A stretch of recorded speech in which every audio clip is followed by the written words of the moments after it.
मतलब क्या, जैसे ये एक लड़का है, ये एक लड़की है, इसने इस लड़की से कुछ भी कहा, ठीक है। My YouTube channel RSC English. तो माय डियर फ्रेंड्स, एक बार फिर से मैं आपको अपने यूट्यूब चैनल में स्वागत करता हूं। मैं हूं नीरज सर। तो माय डियर फ्रेंड्स, आप लोग कैसे हो? आई होप आप लोग ठीक ही हो। तो आज के सेक्शन में आप लोग के बीच में जो टॉपिक लेके आया हूं वो है नरेशन। जहां आप स्पीच कहो, जहां नरेशन कहो, दोनों का मतलब ये कथा। और ये यूपी बोर्ड में बहुत इंपॉर्टेंट चैप्टर होते हैं ये सब, कि ये सब आपको आना ही चाहिए। लेकिन आपने देखा कि आपकी स्कूल में आप जहाँ भेज हो वहाँ अच्छे तरीके से नहीं पढ़ाया गया, उसी ऑप्शन को लेकर आपने इस वीडियो को ओपन किया। क्योंकि जो चीज़ आपको नहीं आता वही तो आप लोग यूट्यूब पे सर्च करते हैं। तो आपने सही वीडियो को ही सर्च किया। तो आप without wasting time, so let's start our topic. तो मैं बिना समय को व्यतीत करते हुए हम आते हैं टॉपिक पे। तो सबसे पहले बात करेंगे नरेशन, ठीक है। नरेशन का हो चाहे स्पीच का हो, दोनों का मतलब ही होता है कथा। तो माय डियर फ्रेंड्स, आप लोग कॉपी कलम की लेकर बैठ जाओ, क्योंकि इसमें मैं आप लोग के बीच में जो देने वाला हूँ, आई थिंक सर ये यूट्यूब पे आप पहली बार पाओगे। अभी तो आप पास जाओगे, अभी मैं जो दे रहा हूँ आप जानते भी होंगे, लेकिन इसके बाद जो भी कुछ मिनट बाद। तो सबसे पहले बात करेंगे नरेशन। नरेशन कितने प्रकार को होता है, ठीक है। तो आप कह सकते हो कि there are two types of speech या नरेशन, जो भी कर सकते हो, ठीक है। There are two types of narration. कितने प्रकार के होते हैं? तो ओके। तो पहला जो होता है वो होता है डायरेक्ट नरेशन, और दूसरा जो होता है वो होता है इनडायरेक्ट नरेशन, ठीक है। आप थोड़ा सा भी टेंशन मत लो, ठीक है। डायरेक्ट नरेशन का जो हिंदी होता है वो होता है प्रत्यक्ष कथन, और इसका क्या होता है? अप्रत्यक्ष कथन, ओके। समझो, ओके। आपको समझ ना हो तो इससे हम लिख दें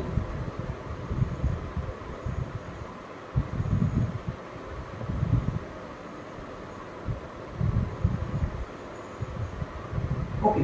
तो मुझे क्या मिला?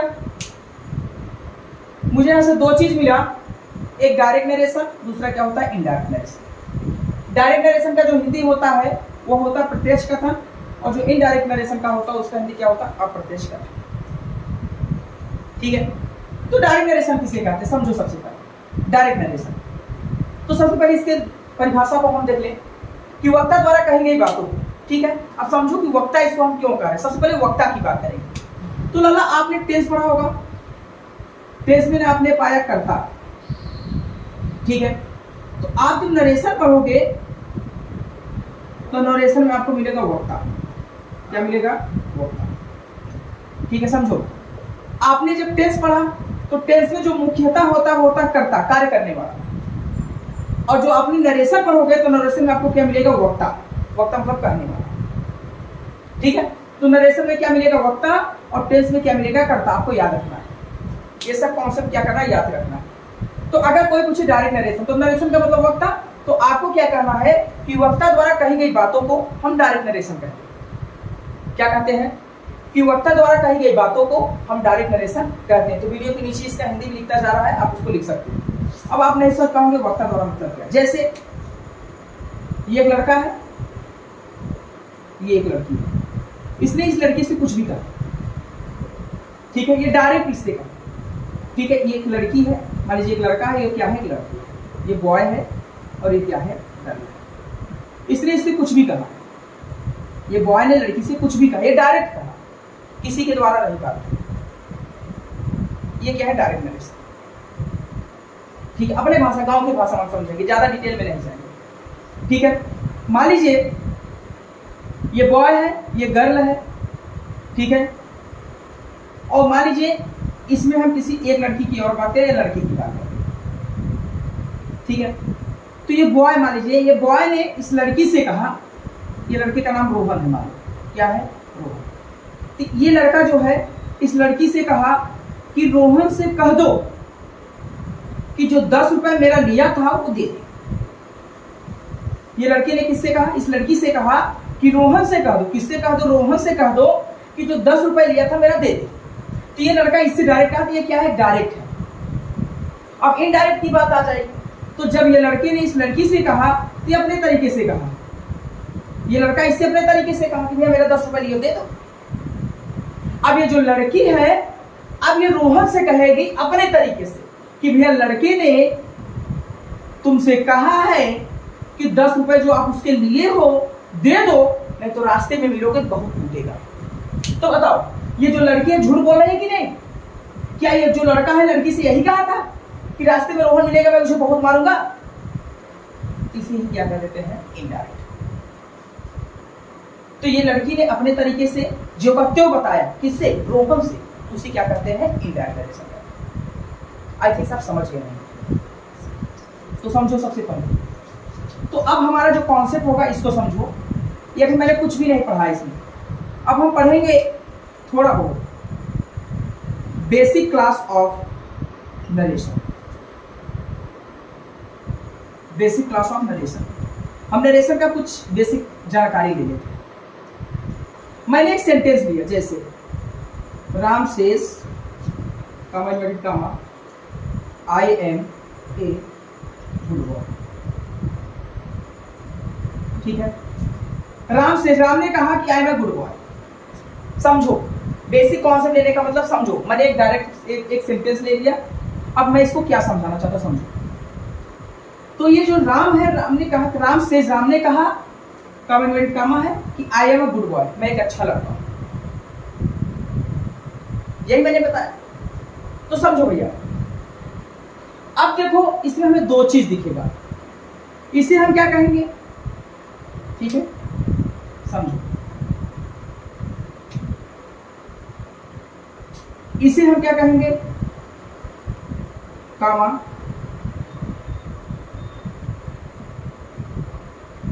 इनवाइटेड, कामा इनवाइटेड, क्या कहेंगे भैया, कामा इनवाइटेड, ठीक है, कामा इनवाइटेड। अब ये देखो जो दो सेंटेंसेस में दिखा, एक यहां दिखा और एक कामा इनवाइटेड के अंदर। तो एक सेंटेंस क्या है देखो, यहां समझ लो, नीचे ही लिख देंगे कामा इनवाइटेड, ठीक है, एक हो गया। अब ये क्या है समझो, बाहर, और ये क्या है अंदर। कॉन्सेप्ट समझ लो इसको। कामा इनवाइटेड के बाहर क्या है, कामा इनवाइटेड के अंदर क्या है, ये कॉन्सेप्ट समझ लेना, क्योंकि सबसे ज्यादा जो यूजफुल होंगे बस यही। अगर आप समझ गए इतना ही टॉपिक आप समझ गए तो नरेशन आपके लिए धुआं हो जाएगा, ये मैं आपसे वादा कर रहा हूं, ठीक है। तो देखो कामा इनवाइटेड, कामा के जो बाहर यूज किया जाता है उसको रिपोर्टिंग वर्ड कहते हैं। क्या कहते हैं, रिपोर्टिंग वर्ड। कामा इनवाइटेड कामा के जो अंदर यूज किया जाता है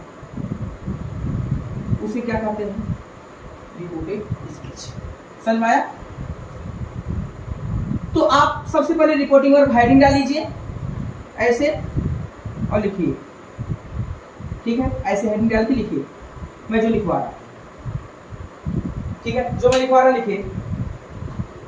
जो सब कामा इनवाइटेड कामा के बाहर प्रयोग किया जाता है उसे रिपोर्टिंग वर्ड कहते हैं। जो सब कामा इनवाइटेड कामा इनवाइटेड है, देख रहे हैं, के बाहर प्रयोग किए जाते हैं उसे क्या कहते हैं, रिपोर्टिंग वर्ड कहते हैं। दूसरा क्या है, जो शब्द कामा इनवाइटेड कामा के अंदर प्रयोग किए जाते हैं उसे रिपोर्टेड स्पीच कहा जाता है। ओके, पॉइंट समझ लो, मैंने जो भी इसमें पढ़ाया बस इतने समझना है। मैंने दो चीज पे फोकस किया, क्या किया बाहर, और दूसरा मैंने क्या किया अंदर। ये मैं बेसिक कॉन्सेप्ट में इसी दे दिया क्योंकि आपको जानकारी रहना चाहिए कि मैंने डायरेक्ट का सेंटेंस दिया और उसमें मैंने ये सिखाया कि जिसको दो सेंटेंस तो आपको दिखेंगे, किसी ने किसी से किसी के बारे में कहा, किसी ने किसी से किसी के बारे में, यही तो सेंटेंस करो। राम ने कहा किसी से I am a good boy, मैं क्या हूं, अच्छा लगता। अब यहाँ देखो ऑब्जेक्ट छुपा है यहाँ कुछ, ठीक है, छुपा है, तो क्या होगा तरीका, इसको हम बाद में चर्चा कर लेंगे। तो सबसे पहले हमें पहले पॉइंट पे ये फोकस करना है और दूसरा पॉइंट जो है उसको हम रफ करके तब उसको हम आपको बता रहे हैं, ठीक है। तो माय डियर फ्रेंड्स, में आते हैं अपने दूसरे वाले रूल पे। तो देखो, रूल की बात है, एक नियम भी कर सकते हो, कोई दिक्कत नहीं, ठीक है। तो आपको क्या फोकस करना है, रिपोर्टिंग वर्ब। तो मेरे लाला अब ये बताओ कि रिपोर्टिंग वर्ब कहाँ होता है। मैंने अभी आपको कुछ समय पहले बताया रिपोर्टिंग वर्ब कहाँ होता है, बाहर होता है कि अंदर। अब तरीका अपनाओ कि जो रिपोर्टिंग वर्ब होता है बाहर होता है कि अंदर, क्योंकि एक सेंटेंस में दो ही चीज मिलता है, एक रिपोर्टेड स्पीच, एक रिपोर्टिंग वर्ब। तो आप मुझे ये बताएं रिपोर्टिंग वर्ब कहाँ होता है, बाहर की अंदर? कहाँ होता है? बाहर ही होता है ना। तो रूल लिखो कि यदि रिपोर्टिंग वर्ब प्रेजेंट और फ्यूचर टेंस में, यदि रिपोर्टिंग वर्ब प्रेजेंट और फ्यूचर टेंस में हो तो रिपोर्टेड स्पीच, क्या भैया, रिपोर्टेड स्पीच, रिपोर्टेड स्पीच में कोई बदलाव नहीं होता है सब्जेक्ट को छोड़कर। ठीक है, मैंने क्या बताया शॉर्ट ट्रिक में, प्रेजेंट और फ्यूचर टेंस, प्रेजेंट और क्या भैया, फ्यूचर, कि यदि रिपोर्टिंग वर्ब हमारा किस में हो, प्रेजेंट और फ्यूचर टेंस में हो तो अंदर वाला मतलब क्या, रिपोर्टेड स्पीच में कोई बदलाव नहीं होगा सब्जेक्ट को छोड़कर। ठीक है, लिख लेना। अभी इसका परिभाषा मैंने लिखवाया, नीचे लिख लो, लिख रहा है। अब रूल क्या होता है सब्जेक्ट को छोड़कर?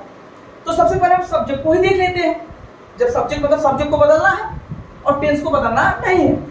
फिर से समझो कि रिपोर्टिंग वर्ब मतलब बाहर वाला, अगर प्रेजेंट और फ्यूचर टेंस में हो तो रिपोर्टेड स्पीच अंदर वाले में कोई बदलाव नहीं होगा सब्जेक्ट को छोड़कर, मतलब सब्जेक्ट को बदलेंगे और किसी को भी बदलेंगे। तो सब्जेक्ट को ही देख लेते हैं। तो सबसे पहले हम जान लेते हैं subject of person, person of subject, person of subject. Subject के कितने पर्सन होते हैं?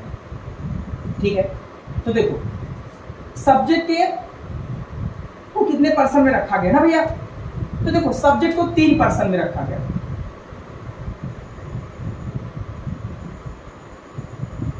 कौन सा? First person, second person, third person.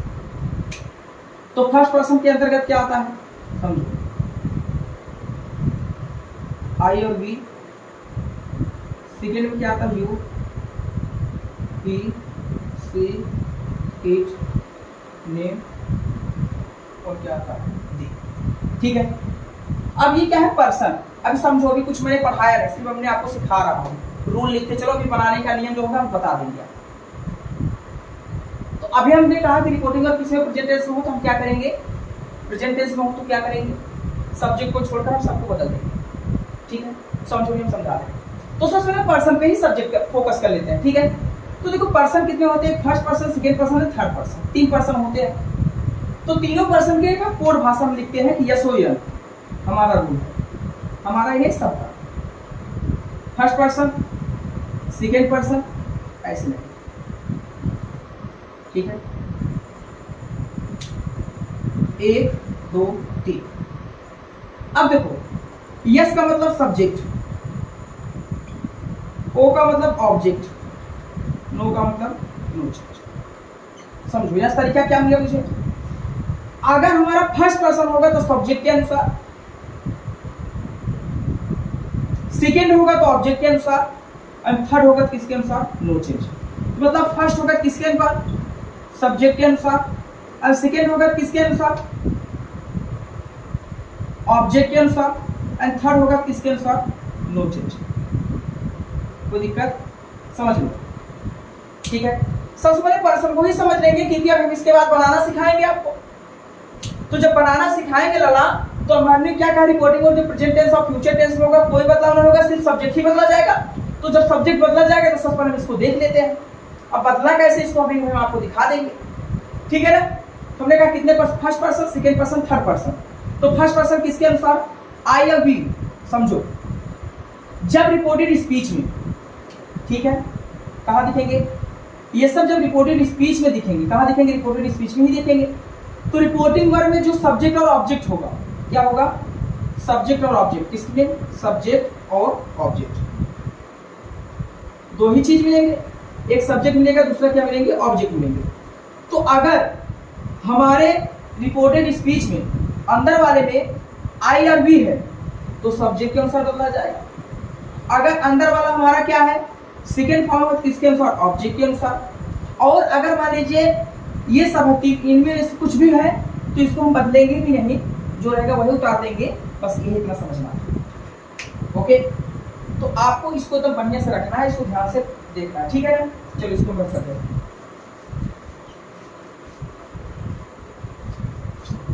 ठीक है, अब रूल बनाने का नियम। तो अब हमने क्या कहा, एक साइड मैंने लिखा डायरेक्ट, ठीक है, और एक साइड मैंने लिखा इनडायरेक्ट। समझो, अगर डायरेक्ट में से दिखा या सेज दिखा, क्या दिखा,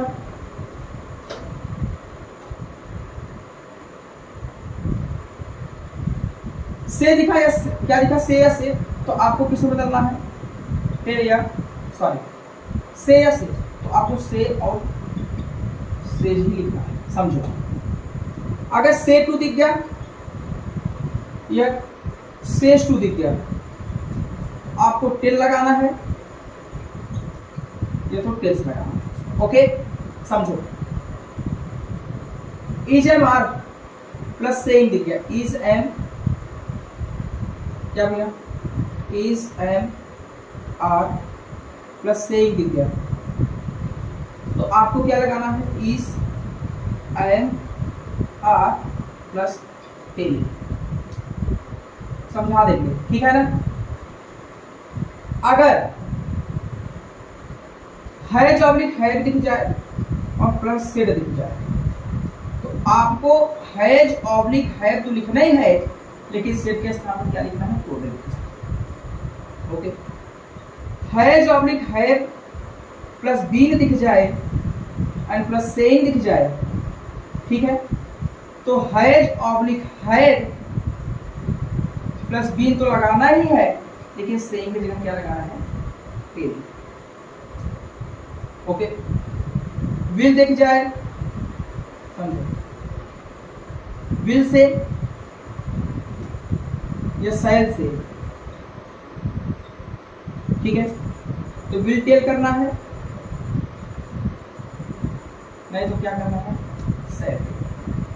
समझो नियम। अब ये सब क्या है, डायरेक्ट, और ये सब क्या है, इनडायरेक्ट।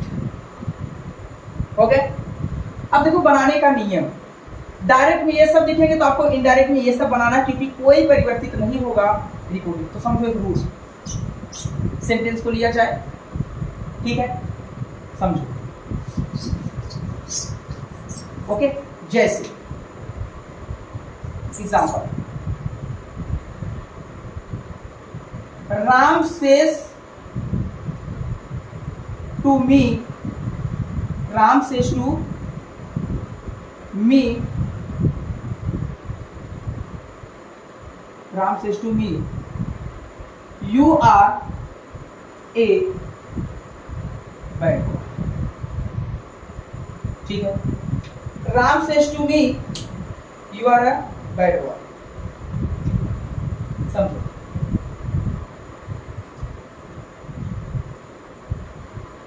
ठीक, Ram says to me, you are a bad boy. Ram ने मुझसे कहा तुम्हें खराब लड़के, बनाओ इसका। देखो लगा, कुछ नहीं करना है, कामा इनवर्टेड कामा के स्थान पे आपको दैट का प्रयोग करना है। अभी नियम कुछ नहीं है। और रूल हमारा क्या कहा था कि यदि बाहर वाला शब्द प्रेजेंट और फ्यूचर टेंस में हो, ये प्रेजेंट ही है ना, ये प्रेजेंट के हैं और फ्यूचर के ही दो ही हैं, प्रेजेंट दूसरा फ्यूचर। यदि रिपोर्टिंग में प्रेजेंट और फ्यूचर टेंस में है तो रिपोर्टेड स्पीच मतलब अंदर वाले में कोई बदलाव नहीं होगा, सिर्फ सब्जेक्ट को बदलेगी बस। तो कामा इनवर्टेड कामा के स्थान पर आपको दैट लगाना है लल्ला, राम के स्थान पर राम लिखना है। अब देखो यहाँ सेज लिखा तो यहाँ क्या दिखा, सेज टू दिखा, टू भी दिखा है, यहाँ सेज टू दिखा है, तो क्या लगाना है, टेल्स लगाना है। ठीक है, और किससे कहे उससे तो मीन हो जाएगा, और कामा इनवर्टेड कामा के स्थान पर क्या हो जाएगा, दैट। यहाँ तक कोई प्रॉब्लम, रिपोर्टिंग वर्ड में कोई प्रॉब्लम नहीं। अब आ जाते हैं रिपोर्टेड स्पीच में। तो बताओ यू कौन सा फॉर्म है, सेकेंड फॉर्म। मैंने लिखा था सेकेंड पर्सन, तो सेकेंड फॉर्म किनसे, ऑब्जेक्ट के अनुसार। तो ये हमारा होता है सब्जेक्ट रिपोर्टिंग वर्ब में, और ये क्या होता है ऑब्जेक्ट। ठीक है, तो हमसे इससे मतलब है। तो यहाँ मी है तो यहाँ क्या हो जाएगा आई, तो जिस टेंस में रहेगा उसी में लिखना। Ram tells me that I, अब यहाँ क्या हो जाएगा एम, उसके बाद क्या लगाएंगे ए, और यहाँ क्या हो जाएगा बॉय। बताओ बहुत हार्ड है। ये हमारा प्रेजेंट का रूल है। किसका रूल है? प्रेजेंट का। किसका रूल है? प्रेजेंट का। और भी एग्जांपल देख लेंगे, समझो। जैसे ठीक है, you are saying to me, you are saying to me, you are saying to me I am a police, I am a police. क्या कहा? You are saying to me, आपने मुझसे कहा कि आई एम ए पुलिस, मैं एक police हूं, कोई दिक्कत नहीं। अब हमने कहा ये प्रेजेंट में है, कोई बदलाव? नो बदलाव, मतलब कोई चेंज नहीं। इसको बदलेंगे, बस फोकस करो। तो कामा इन्वर्टेड कामा के स्थान पर दैट, तो हमने कहा यू के स्थान पर यू, आर के स्थान पर आर, और सेइंग के स्थान पर तो देखो ईजेमार प्लस सेइंग है तो ईजेमार प्लस टेलिंग हो जाएगा। और यहाँ क्या लिख देंगे? टेलिंग। और उसके बाद क्या हो जाएगा? मी। टू को हटा देता, you are telling me that. अब आई कौन सा पर्सन है लल्ला? मैंने बताया ना पर्सन, इसीलिए मैंने फर्स्ट पर्सन है। किसके अनुसार? सब्जेक्ट। तो यू हमारा क्या है? फर्स्ट। यू को हम यहाँ ला देंगे। अब यहाँ देखो आई को दिख रहा है तो यहाँ आर हो जाएगा, उसके बाद ए, और यहाँ क्या हो जाएगा? पुलिस हो जाएगा। कर लेंगे कि नहीं यार? तो आई थिंक सब कर लेंगे। बहुत सारे एग्जाम्पल आप देख सकते हो, कुछ मतलब नहीं। ठीक है, अब जैसे और भी देख लेते हैं एग्जाम्पल, एक और एग्जाम्पल और। ठीक है, जैसे आपने कहा Ram says to me, Ram says to me, Ram says to me comma noted comma I am going, I am. Ram says to me, Ram ने मुझसे कहा आई एम गोइंग, मैं जा रहा हूँ, कोई दिक्कत नहीं, जाओ। तो राम के स्थान पर राम, समझो जी लल्ला, राम के स्थान पर राम, से के स्थान पर टेल, टेल्स मी, यहाँ तो कोई दिक्कत। तो ये बाहर वाला जो शब्द है ये हमारा रिपोर्टिंग वर्ब है। कामा इन्वर्टेड कामा के बाहर रिपोर्टिंग, और कामा इन्वर्टेड कामा के अंदर क्या होता है? Reporting speech. मैंने पहले ही बता दिया। तो जब रिपोर्टिंग वर्ब हमारा प्रेजेंट और फ्यूचर टेंस होगा, देखो प्रेजेंट है, ये सब प्रेजेंट और ये सब अगर दिख रहा है तो प्रेजेंट दिख रहा है। समझो जी, एक short trick, said oblique said, said दिख जाए या सेड डू, बस ये दो अपनाओ। अगर ये दिख रहे हैं तो इसमें हम बदलेंगे टेंस को बदलेंगे, सब्जेक्ट को भी बदलेंगे, और नहीं दिख रहे हैं तो हम इसमें कुछ भी नहीं बदलेंगे, इसके साथ टेंस लगाएंगे और कामा इन्वर्टेड कामा के स्थान पर क्या लगा देंगे? दैट लगा देंगे। और आई हमारा कौन सा पर्सन? फर्स्ट पर्सन, राम के अनुसार, तो राम का हम प्रोनाउन लिखेंगे ही, यहाँ क्या लगाएंगे? इसके साथ एम लगा, इसके साथ क्या लग जाएगा? इज, और जाने का मीनिंग क्या होता है? वो। ओके, तो आई थिंक सब लोग कर लेंगे। तो बस आज के लिए यहीं तक, ठीक है, आज के लिए यहीं तक। अब हम फिर से आपको मिलेंगे अगले वीडियो में। Thank you for watching my video. जय हिंद, जय भारत मेरे माय डियर फ्रेंड्स। तो अब हम अगले बार में आपको बात करेंगे पास्ट टेंसेस की, और वो भी इजी तरीके से। जय हिंद, जय भारत।